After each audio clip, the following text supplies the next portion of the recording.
नमस्कार दोस्तों। आज आपको सुनाने जा रही हूँ मालती जोशी जी की कहानी आरंभ। घर में पाँव देते ही वह बरस पड़ी। मुझे पहले क्यों नहीं बताया कि यह रंजना ही आपके बॉस की पत्नी है। मैं उस घर में भूल कर भी पाँव नहीं देती। सुरेश भौचक्का सा उसे देखता रह गया। विभा के इस अकारण रोष से वह विस्मित था। यूं तो वह सारी शाम चुप चुप बनी हुई थी, पर इसे सुरेश ने नववधू का सहज संकोच मान लिया था। नए लोगों के बीच उसका एकदम न खुल पाना उसे अस्वाभाविक नहीं लगा था। सच तो यह था कि वह खुद खुशी की तरंगों में झूल रहा था, इसीलिए ऐसा वैसा कुछ सोचने की स्थिति में भी नहीं था। सुबह जब मिस्टर श्रीमाली ने उसे कैबिन में बुलाकर शाम के खाने का निमंत्रण दिया था, वह विस्मय और आनंद में डूब गया था। सहयोगियों ने उसे खुले दिल से बधाई दी थी। इस खुशी में उसने सबको दोपहर की चाय भी पिलाई थी। उसने जब अपनी शादी का छोटा सा रिसेप्शन दिया था, तब बॉस सपरिवार बाहर गए हुए थे। तब से वह निरंतर सोच ही रहा था कि उन्हें खाने पर बुलाया जाए या चाय पर।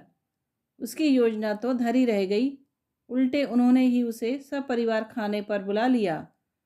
निमंत्रण की पहल न कर पाने के कारण वह संकोच से भर उठा था, पर प्रसन्नता का पलटा शायद उससे भारी था।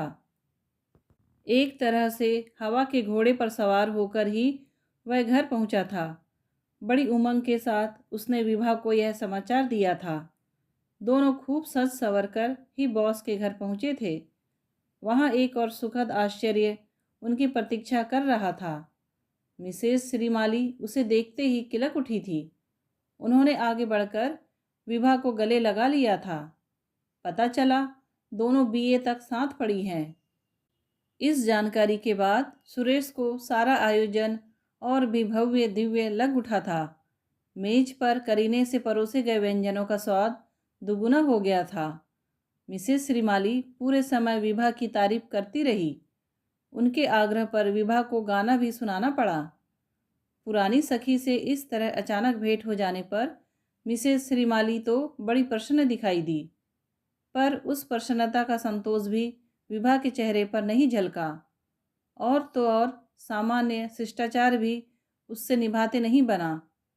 उसे भारी भरकम उपहार के लिए, भोजन के लिए ठीक से धन्यवाद भी वह दे नहीं पाई। कम से कम चलते समय उन लोगों को एक औपचारिक निमंत्रण तो दे ही सकती थी। वह भी उससे नहीं हुआ। सुरेश तो खींच उठा था। कैसी लड़की है, कहने को एमए बीएड है, पर जरा भी एटिकेट्स नहीं है। घर आकर शायद वह कुछ कहता भी, पर उसे समय ही न मिला। उल्टे विभा ही उस पर बरस पड़ी थी और वह भौचक्का रह गया था। उसने वह बड़ा सा खोखा एहतियात से मेज पर रखा। करीने से उसकी पैकिंग खोली। बच्चों की इसी अधीरता से उसने कागज की कतरनों को अलग किया और अब उसके सामने सुनहरी नक्काशी वाला एक खूबसूरत लेमन सेट जगमगा रहा था। वह ठगा सा देखता रह गया। वाह, श्रीमाली साहब की टेस्ट का भी जवाब नहीं है। तब उसे होश आया, विभा अभी तक उसी तरह गुमसुम बैठी हुई है। क्या बात है भाई, उसने पुचकारते हुए पूछा। बॉस की बीबी से तुम्हारा झगड़ा बगड़ा था क्या? वैसे नेचर से तो वह बहुत भली लगी है। तो क्या मैं झगड़ालू लगती हूँ? विभा ने तुनक कर कहा। यह बात नहीं है भाई, सुरेश ने नरम स्वर में कहा। पर तुम सारी शाम मुंह फुलाए रही, इसीलिए पूछ रहा हूँ। विभा ने आंखों में अजीब सी उदासी भरकर उसे देखा और फिर शून्य में नजरें गड़ाकर जैसे अपने आप से बोली, बुरा तो लगता ही है। वह बोडम बेवकूफ़ लड़की आज इतने बड़े आदमी की बीवी बन गई है, और हम अपनी किस्मत में तो जूते चटखाना ही लिखा है। ससुराल हो या पीहर, कोई फर्क नहीं पड़ता। यह शब्द सुरेश के कलेजे को चीरते चले गए। घायल नज़रों से उसने विभा की ओर देखा। वह शून्य में दृष्टि गड़ाए गुमसुम बैठी थी। उसकी तरल आंखों में टूटे हुए सपनों के टुकड़े तैर रहे थे। उसे गुस्सा आना चाहिए था, पर करुणा हो आई, अपने लिए और विभा के लिए। पता नहीं कितने सपने संजोए होंगे, पर कहीं रूप, कहीं रंग, कहीं उम्र, कहीं पैसा, कुछ न कुछ बाधा आ जाती होगी और सपने टूटते रहे होंगे। पता नहीं कितनी अस्वीकृतियों को झेलने वाली यह लड़की उसकी पत्नी है। उसकी संचित पूंजी से बनवाए गए 4 गहने उसके शरीर पर है। पहला शॉपिंग पर बड़ी दरियादिली से खरीदी गई प्योर सिल्क की साड़ी उसने पहन रखी है। मिलन की पहली रात भेंट स्वरूप दिया गया महंगा सेंट उसे महका रहा है। शाम को बड़े अरमानों से खरीदी गई वेणी उसके जूड़े की शोभा बढ़ा रही है। इस सारी सज्जा के साथ उसके ही घर में बैठकर वह उन भयानक शब्दों को बोल गई है।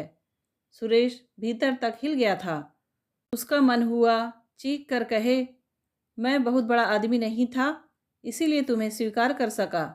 समस्त बड़े आदमियों की जमात ने तो तुम्हें कब से नकार दिया था। लेकिन अब कुछ भी कहना व्यर्थ था। पहली बार आक्रोश उसने व्यक्त किया। बाजी उसी ने जीत ली थी। उस क्षणांश के लिए ही सही वह सुरेश से श्रेष्ठ हो गई थी। सारी रात उसे नींद नहीं आई। विभा की ओर पीठ किए वह एक करवट लेटा रहा, अपने घायल मन को सहलाता रहा। आंखों के सामने उन सारी लड़कियों के चेहरे घूम गए जिन्हें उसने पहले दौर में अस्वीकार कर दिया था। उनमें से कुछ तो विभा से बेहतर ही थी, पर उस समय कोई ऐसी वैसी लड़की तो आंखों पर चढ़ती ही नहीं थी। उसकी माँ और बहन के लिए तो कई दिनों तक यह गर्व का विषय बना रहा, हमारे सुरेश को तो कोई लड़की पसंद ही नहीं आती। वे जहाँ तहाँ सुनाया करती। पर बाद में यह गर्व चिंता में परिवर्तित होने लगा। पहले जैसा लड़की देखने का उत्साह बाद में जाता रहा। माँ तो खींच कर कहती, आखिर कैसी लड़की चाहता है तू, पता तो चले। 4 भले आदमियों को जवाब तो हमें ही देना पड़ता है ना। आखिर अपने भी घर में लड़कियां हैं, उनका ही ख्याल कर। कोई पहले से पसंद कर रखी हो तो वह बता दे। माँ की बमबारी से वह क्षुब्ध हो जाता और फिर महीनों घर का रुख नहीं करता था। दोस्त मजाक में कहते, यार अब पैदा होने से तो रही, अवेलेबल जो स्टॉक है उन्हीं में से पसंद करनी होगी। पहले से पता होता तो स्पेसिफिकेशन देकर ब्रह्मा जी से बनवा लेते। बात हंसी में उड़ जाती, पर कभी वह सोचना, काश ऐसा हो पाता। वह ब्रह्मा जी से कहता, भगवान मुझे मालूम है मुझ जैसे फटीचर के भाग्य में रीता मलकानी या सुरेखी देश पांडे जैसी ब्यूटी क्वीन नहीं होगी, पर कम से कम माया मिश्रा जैसी मिठ बोली, श्रद्धा पॉल जैसी बड़ी बड़ी आंखों वाली, अलका कपूर जैसी हंसमुख और नैना मेहता जैसी गोरी चिट्ठी लड़की तो आप मुझे दिला सकते हैं। उसके मन में इन सब लड़कियों का मिला जुला एक कोलाज चित्र था, पर जितने भी रिश्ते आए एक भी लड़की इस कसौटी पर नहीं उतरती थी।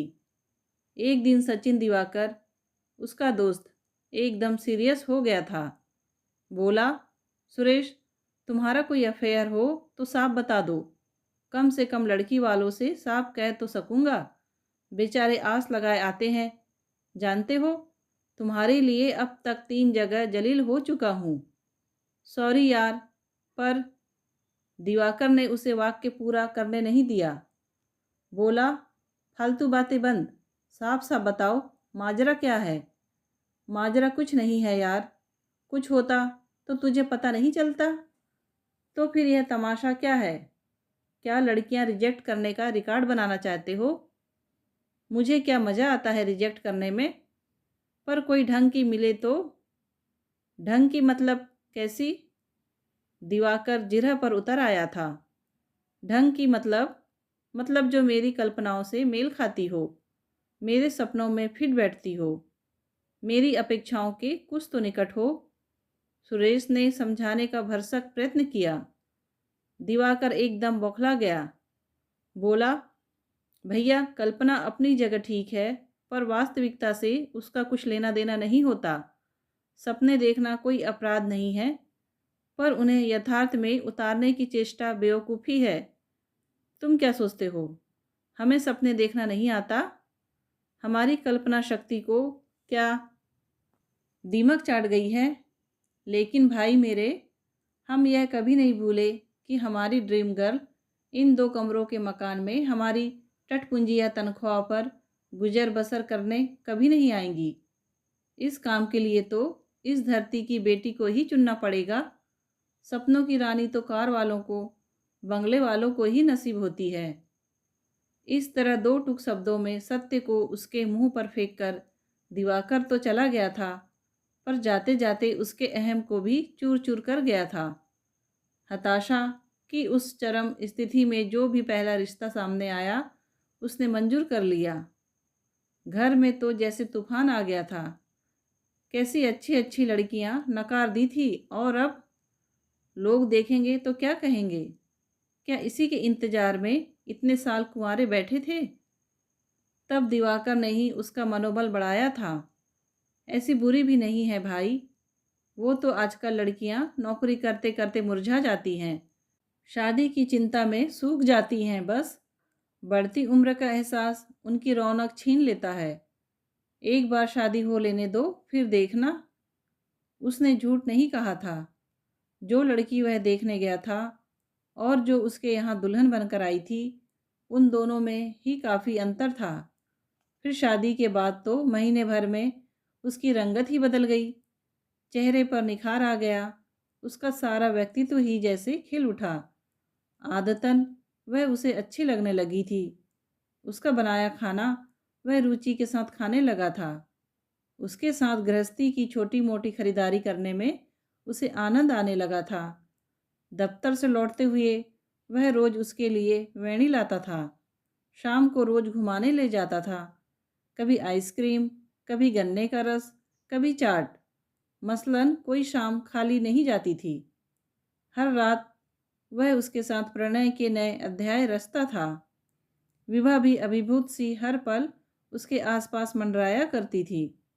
उसके ब्रह्मचारी कुटीर की उसने महीने भर में ही काया पलट कर दी थी। कुल मिलाकर बड़े मज़े से गुजर रही थी। और अचानक अब ये क्या हो गया? मिस्टर श्रीमाली के यहाँ का डिनर जैसे सारे जीवन को ही बेस्वाद कर गया। सारा उत्साह ही निचुड़ गया हो जैसे। उठिए जी, चाय हाजिर है। जागरण से बोझिल पलकों को सप्रयास खोलकर उसने देखा। विभा चाय लेकर प्रसन्न मुद्रा में खड़ी थी, जैसे यह सुबह भी दूसरी अनगिनत सुबहों की तरह थी। जैसे उसे खबर ही नहीं कि यह रात उस पर कितनी भारी थी। जैसे विभा को होश ही नहीं है कि उसके 4 शब्दों ने सुरेश की दुनिया को हिलाकर रख दिया है। चाय का कप और अखबार उसे पकड़ाकर वह इत्मीनान से बिस्तर साफ करती रही। उसने खिड़कियों के पर्दे ठीक किए, मेज पोश की सलवटें ठीक की, बासी अखबार तह कर यथा स्थान रखा और फिर पल्ला कमर में खोस कर कमरे में झाड़ू देने लगी।